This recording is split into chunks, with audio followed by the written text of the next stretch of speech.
Hello. It's nice to see you all. I'm glad to be with you today. Just taking a minute to look through the faces on the screen. It's a little harder to make connections in this space or to feel our connection. So nothing wrong with looking around and seeing who you're with, letting it in that we are together. So I invite you to use your imagination. Imagine you are walking down the street and deeply feeling the earth on the soles of your feet and hearing the sound of the leaves on the ground as you walk through them and in the air. There, and you arrive somewhere and put on your mask.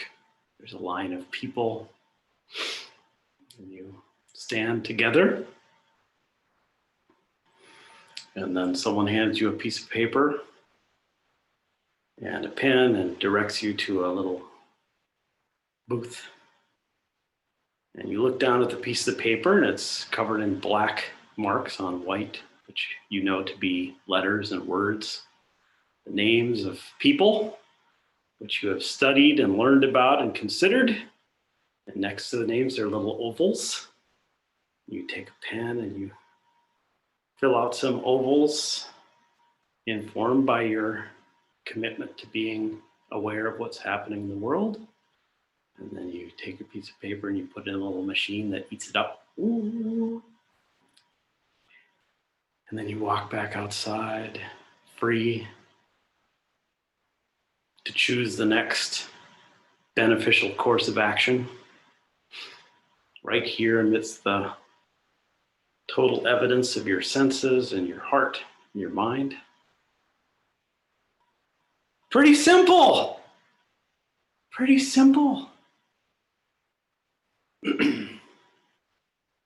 We can find just the doing of each thing that is possible.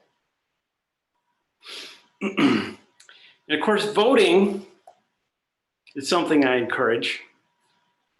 If you haven't voted yet, you should know that there's been a court ruling that basically makes it so that the only way to vote right now is, I think you can vote in person or you can vote early voting, but absentee ballots, the counting method has been altered. And so you don't want to mail absentee ballots at this point. Anyway, voting is good. And yeah, you can just do it. And it's interesting because it's such a simple act, you know, like it takes you about 1 minute, you fill out these little ovals, but it seems so momentous, right? You leave and you know, I don't know about you, but I'm like, oh my goodness, is the person that I voted for going to be elected or not? Make it very momentous. And then many times, you know, after the outcome of the election occurs, I've been very dejected or very elated. And this is very normal. That's good. So, you know, we can find that simplicity, and that helps us to come back to just choosing to do what we can do that will be a benefit. Now, on the one hand, it's like an election is a big deal. You know, it is. It's a really big deal. It's very influential and it affects people's lives really profoundly. But on the other hand, it's just a apparent momentary occurrence that's produced by an unbelievably vast amount of conditions. And so, you know, generally speaking, in Zen, we're invited to hold both of these perspectives. And notice when we've sort of fallen over into one. So although in Zen we have this huge emphasis on just taking care of the immediate act in front of you with your whole being, which could be learning about something or advocating for something or sweeping a floor or breathing or cooking.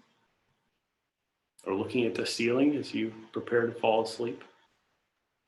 All these.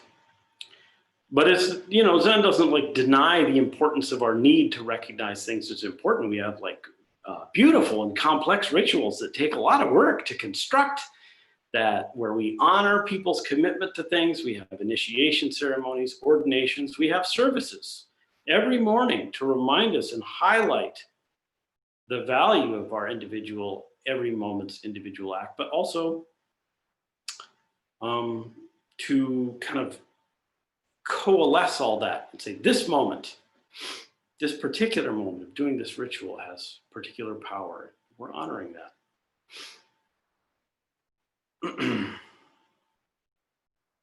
In the Dhammapada, it says, victory begets enmity.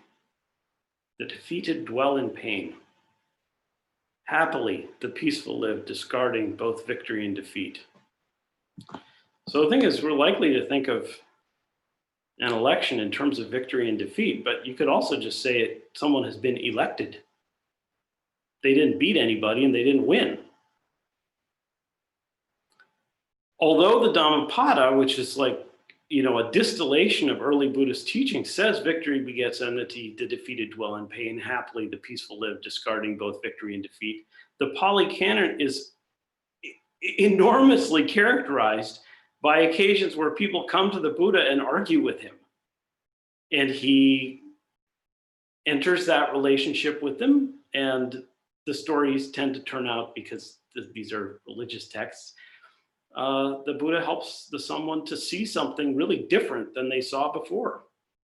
And often it's an argument. I mean, you read the thing, you're like, these people are arguing, no doubt about it. But you don't get the feeling that Buddha is like, ha, I won. It doesn't have to be winning and losing. We can begin to recognize that every single moment is a creative and collaborative activity between whatever we are and whatever has arisen here. And we can keep returning to that. When we fill out a little oval, when we walk down the street, we say, what am I doing with this walking down the street? Wouldn't it be valuable to just pour my whole energy into being present to it and feeling it and letting it in?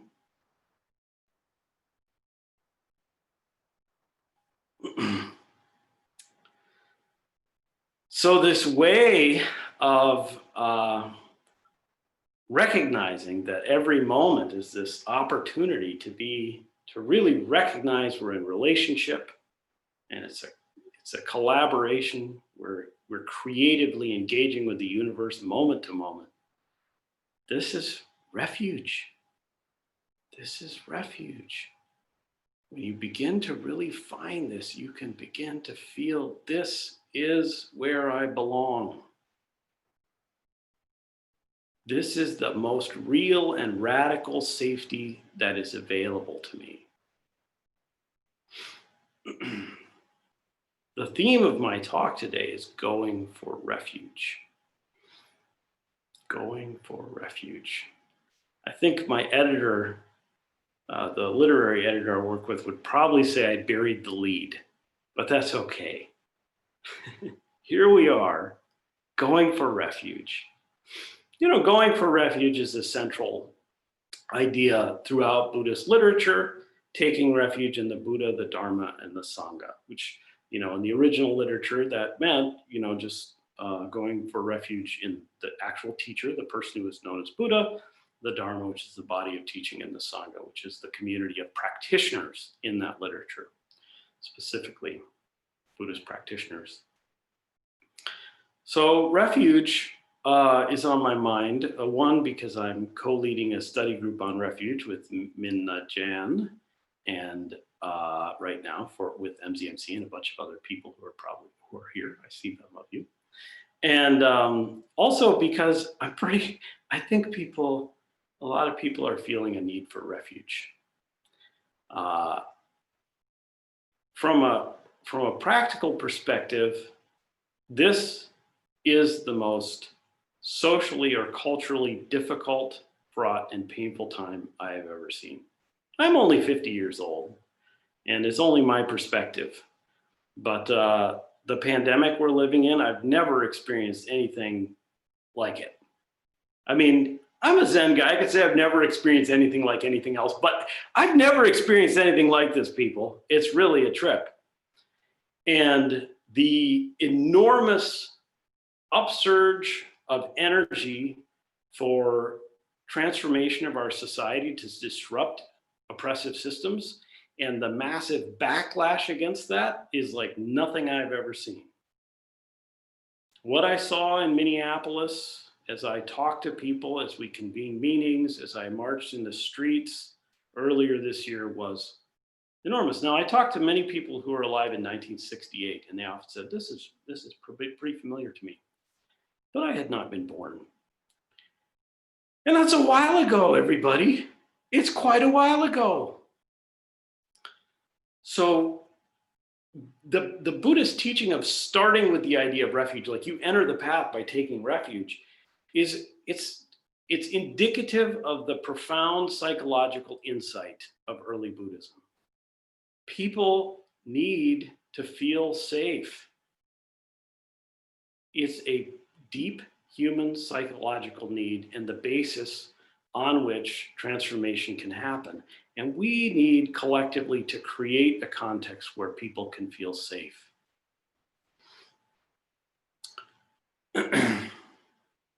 So the idea is we get to choose that, like, you know what, where I feel like I'm going to go find my sense of safety and where I'm starting to feel it is in Buddha, Dharma, and Sangha. These teachings really feel like they are working for me. This teacher, I feel like I can trust and will support me. This community of people, I feel like I can trust and will support me. And no, you don't have to make that choice. That's one of my favorite things about Buddhism. It's not like thou shalt, you must take refuge. It's just like you can choose to take refuge. Does this ring true to you? And for many people, when we make this act, we feel it. We feel it.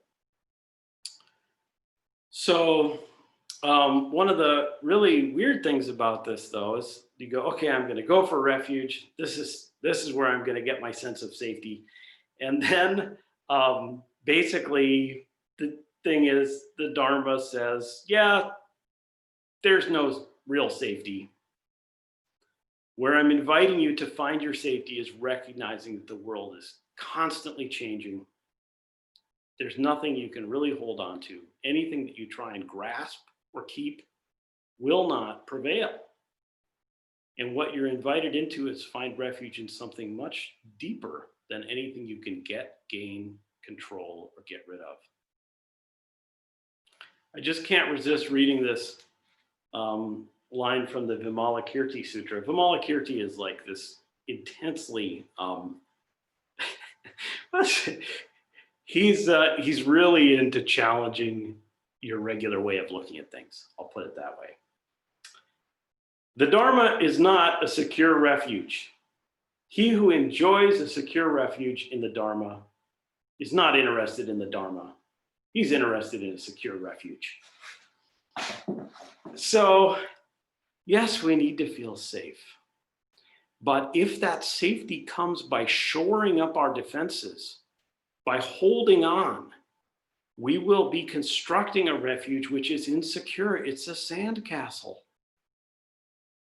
The waves lap the beach of truth. We can find a refuge which is just, here's this. I'm in the midst of it. I have an offering. If you look at the Four Noble Truths, you'll see this. It says we're in samsara and we can always do something beneficial. Although this time is the most, from my perspective, the most difficult culturally and social time I've ever seen, there have been many, many much worse ones in human history. I don't even want to go into it. So much. And people have been able to stand up and find ways, or sit down, or lie down, and find ways to offer something beneficial. This is the refuge. This is the refuge.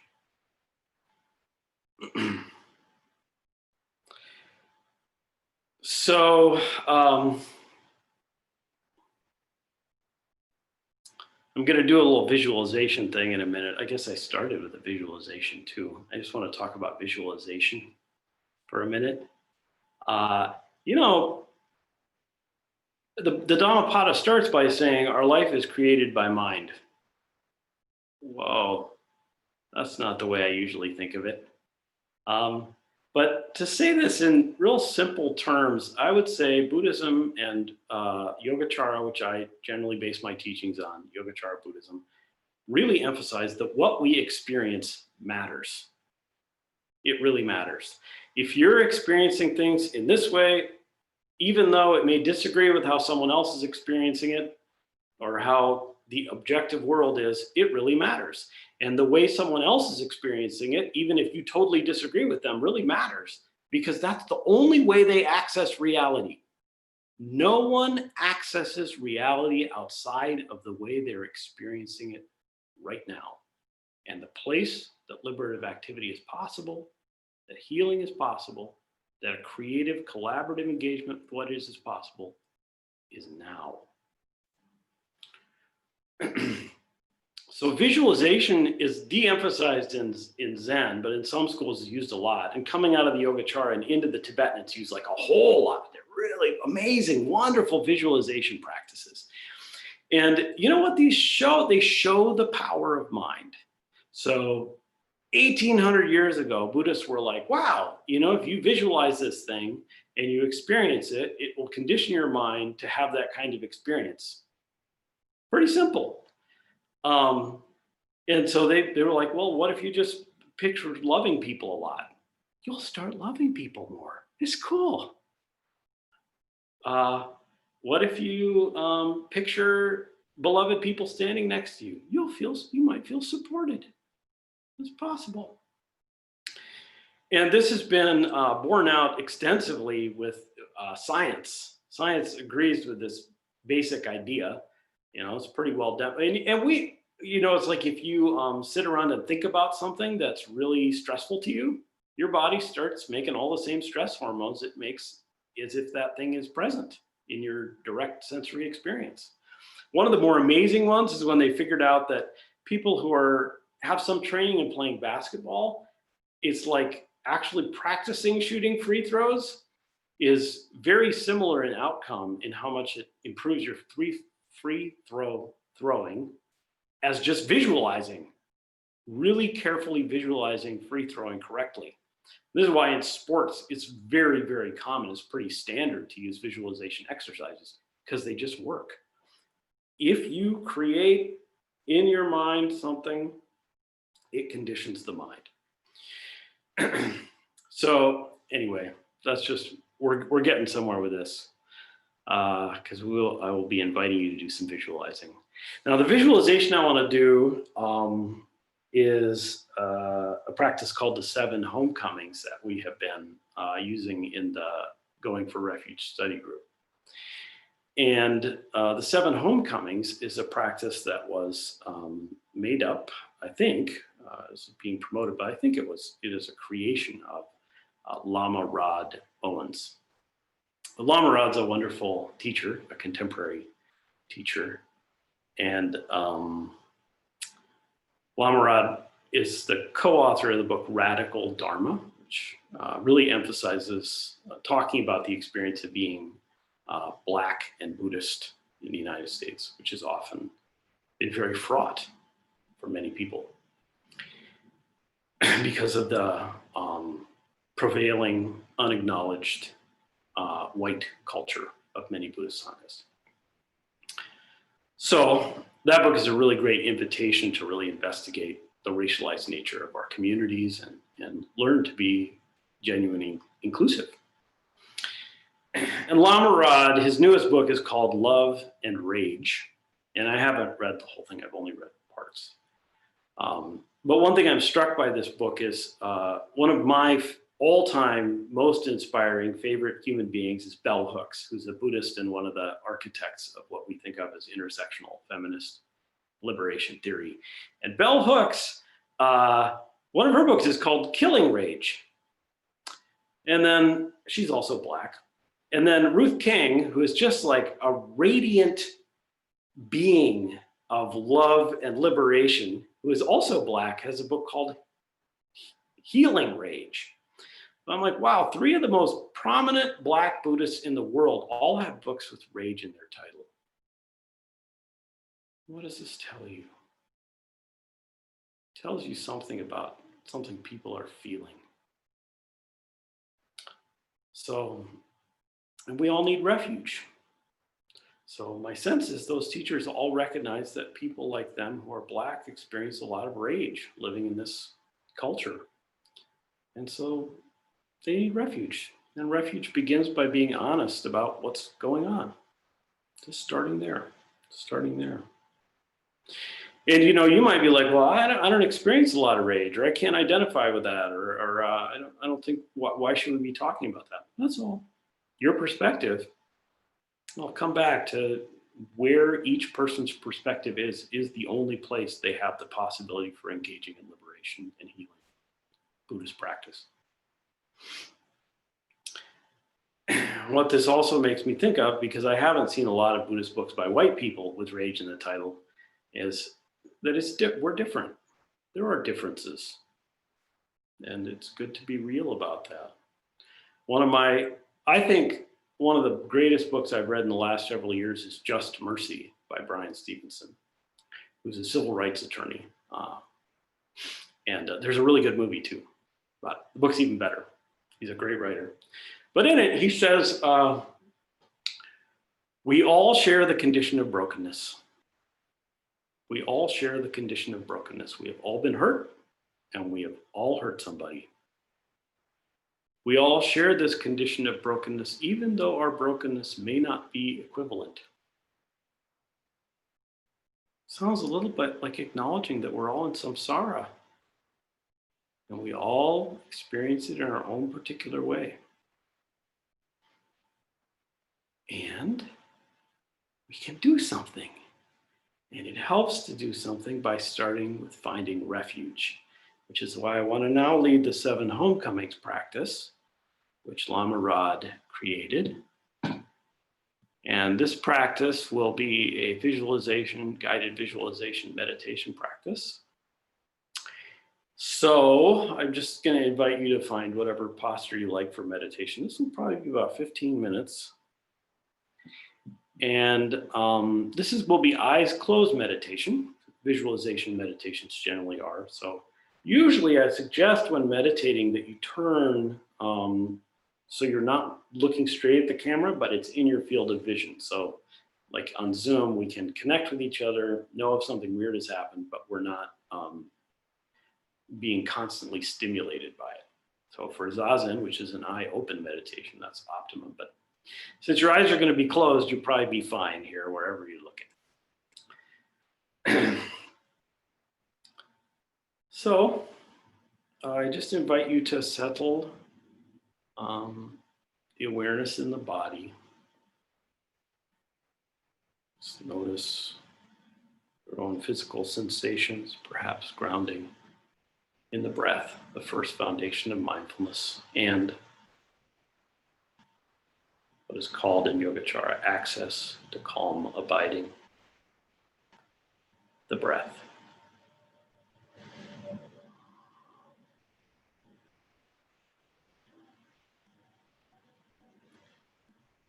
And as I go through these invitations, you can visualize.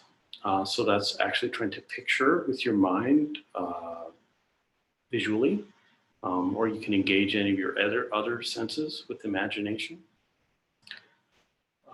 Or you can also just sort of evoke the feelings, or even just cognitive thoughts about what I'm bringing you to. So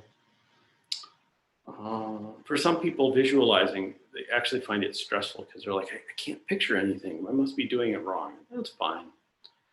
People's ways of imagining and internally creating images is quite various. So just trust your own process. So I'm going to invite you to, the first homecoming is coming home to a guide or guides. So I'm just going to invite you to think of someone that has been a great support for you, like a loving, wise person who has been there for you. And they don't have to be perfect. It could be a couple people, that's fine. But just bring those people into your mind. Try and create a sense of their presence with you now.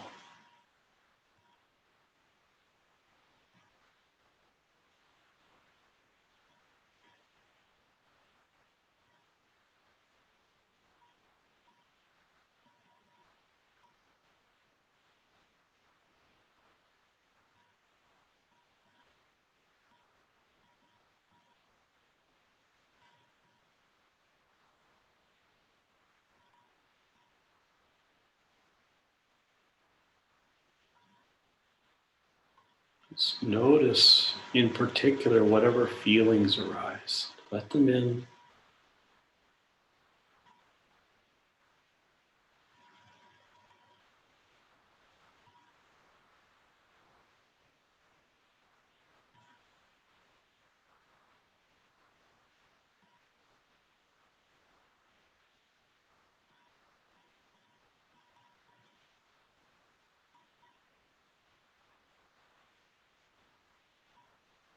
Can try and paint the internal image of this person more and more vividly.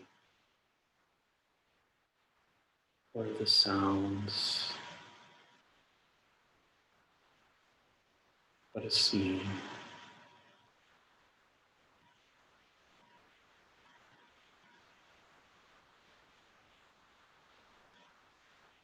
Is there touch?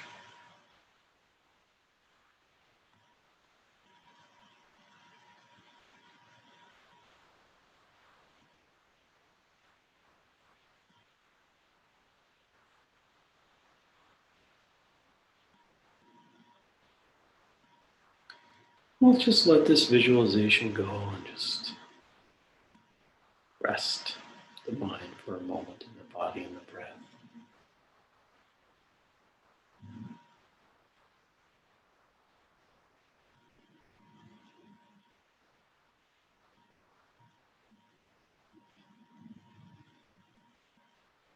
Now let's come home to a text that we find, or texts that we find supportive and encouraging. This be a body of literature, or a poem, or a book, or a sutra. Some words, maybe you've only heard them and never seen them written. Just call to mind something that you find supportive, a refuge, a place to come home to.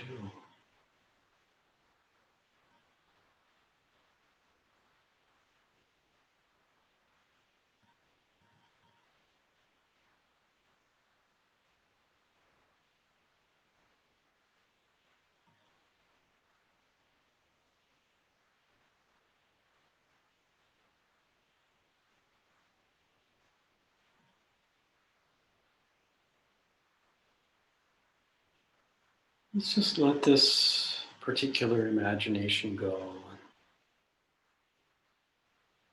Notice this breath.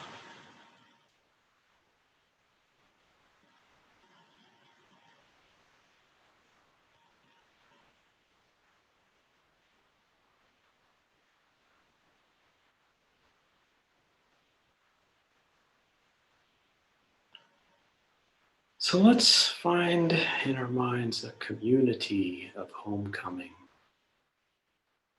So whatever sense of community, there may be many, that's fine. Just begin to let it bubble up into your imagination, visualizing, hearing, smelling, tasting.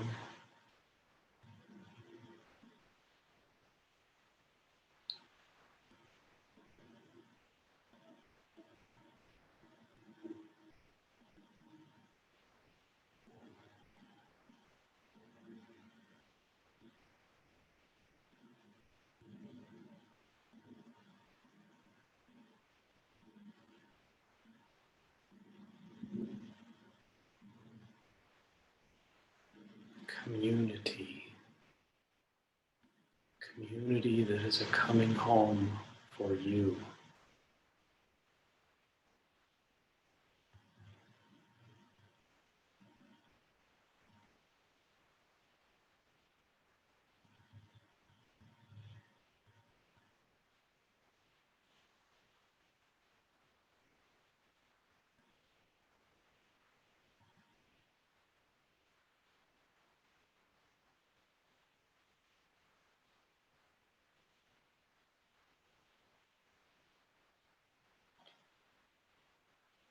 And let's let this visualization go.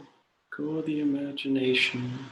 Notice the breath in the body, the quality of your heart.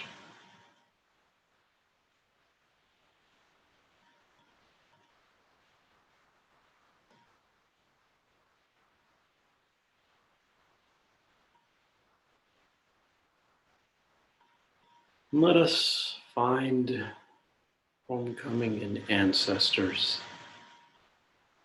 those who have come before. Could be ancestors in your family, but you may not know them. Be spiritual ancestors. Whoever it is that to you provides a sense of homecoming. People before were still there for you.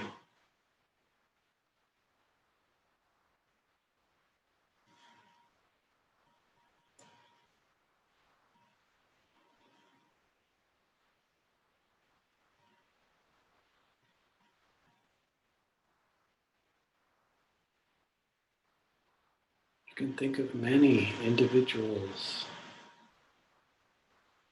or one.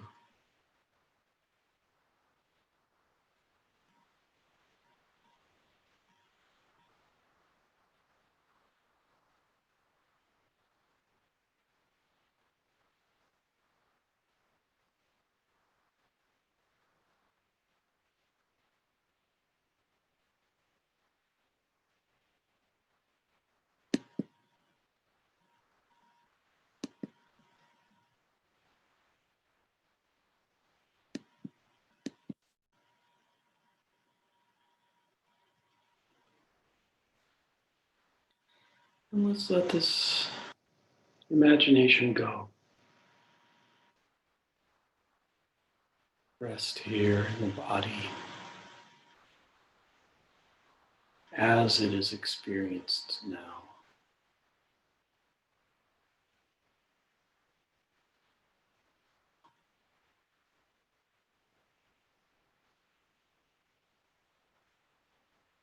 And let us find homecoming now in the earth. Just feeling the ground right now. That which is always supporting you. Feeling it at the points of contact.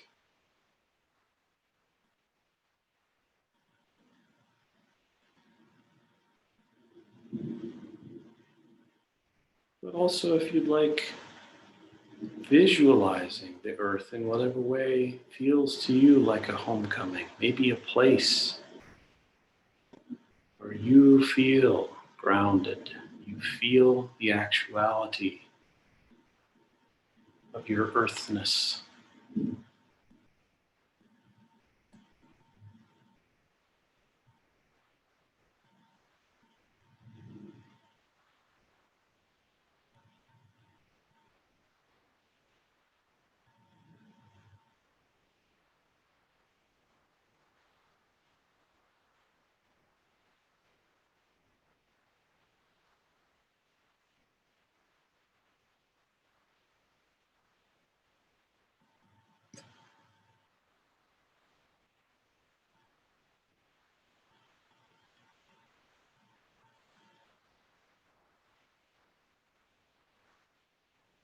And let's go of this imagination.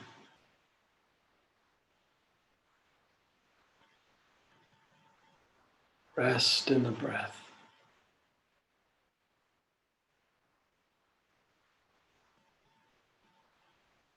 The sixth homecoming is silence. I invite you to just come home to a place of no words.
Seventh homecoming, the self coming home to your own embodied experience, sensations in the body, quality of the heart, the mind, coming home where nothing must be destroyed or gotten rid of. There are not parts of yourselves that are disowned. All is included. Coming home to the self.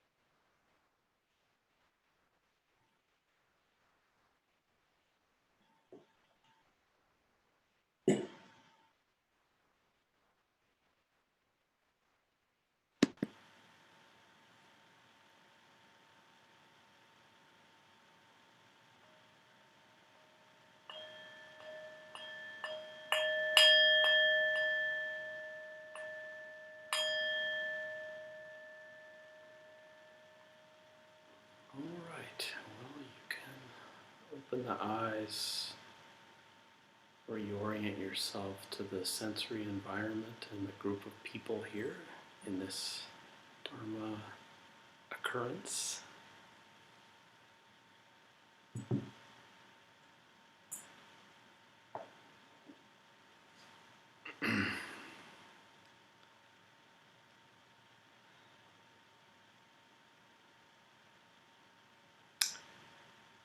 So I have really enjoyed engaging this practice that Lama Rod Owens brings to us, and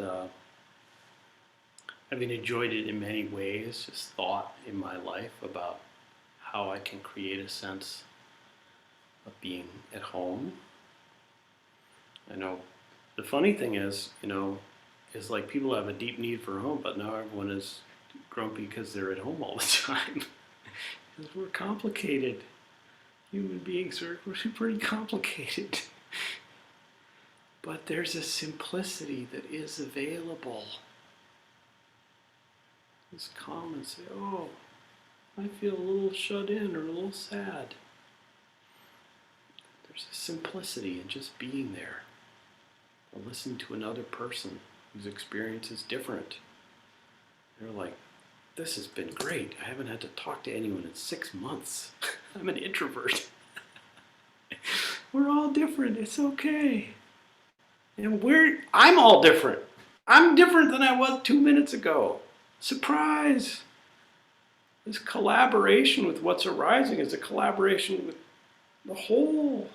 Whatever I am, whatever this is. Creativity. One of my favorite things that's happened in many years is I was giving a talk in a Buddhist temple in Ohio, and a really super hepcat jazz musician, like obviously a beatnik in the 50s, came up, and he was like, yeah, I've learned later he's an extremely accomplished and somewhat famous drummer, and he said, man, I don't know anything about Zen, but you're just talking about jazz. Like when someone comes to my door, I open the door and we do jazz.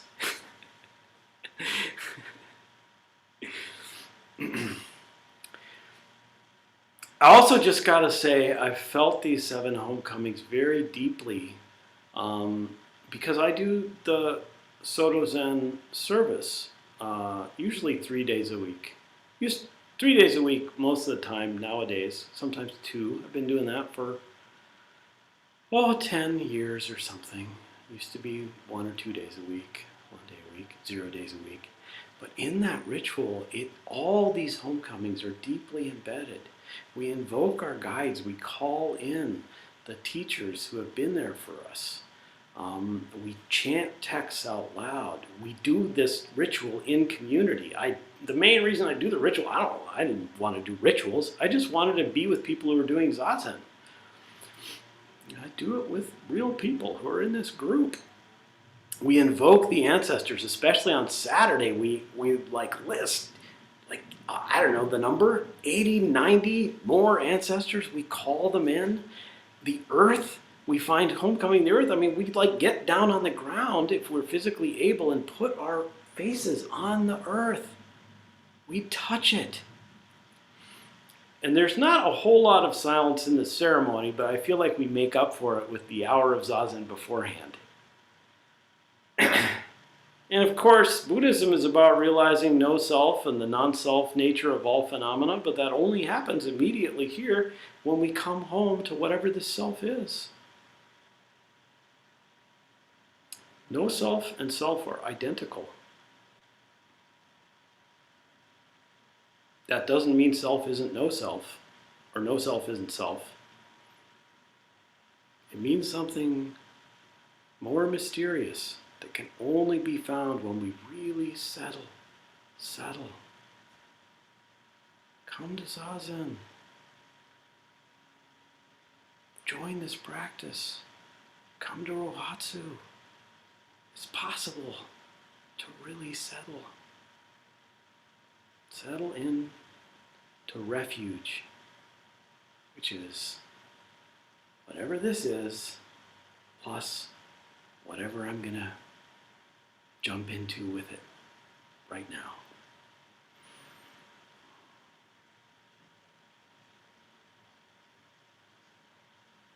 Don't even have to jump. You're already completely immersed.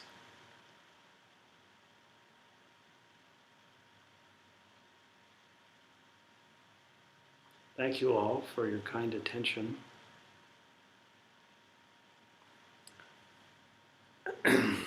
We have some time now for words from more people in this group, so questions and responses of any kind are welcome. And I think the way we're doing this